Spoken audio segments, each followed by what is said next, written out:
To Bombay, a traveling circus came. They brought an intelligent elephant, and Nellie was her name.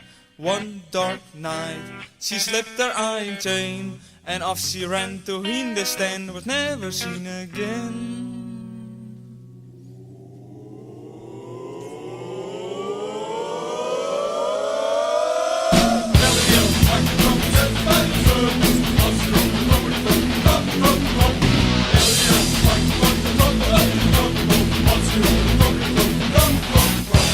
Night by night, she danced to the circus band. When Nellie was leading the big parade, she looked so proud and glam.